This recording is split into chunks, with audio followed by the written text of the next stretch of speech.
L'opposition dénonce clairement un manque de courage politique. Le président du Conseil général aurait trompé son monde sur ce dossier sensible. Les parents d'élèves du collège Paul Valéry avaient d'ailleurs fait le déplacement. Le chef de file de l'opposition n'hésite pas à parler d'hypocrisie dans cette affaire. Tout ça est programmé depuis 2 ou 3 ans. L'inspecteur départemental vide le collège et après on dit il faut fermer le collège.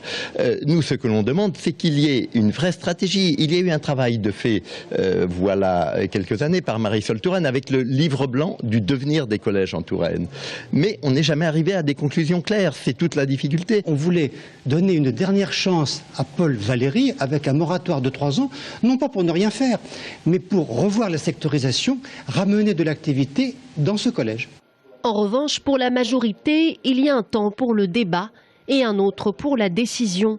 Lors de la session, de nombreux conseillers généraux du même bord que le président ont félicité le courage politique de Frédéric Thomas. Il est vrai qu'à 3 semaines du premier tour des municipales, son action reste risquée pour la gauche. Ce qui est important, c'est la réussite des élèves et l'intérêt des élèves. Les conditions n'étaient plus réunies dans ce collège pour avoir une vraie dynamique pédagogique. C'est le directeur académique lui-même qui nous l'a dit et répété, qui est venu même le défendre auprès de la communauté éducative.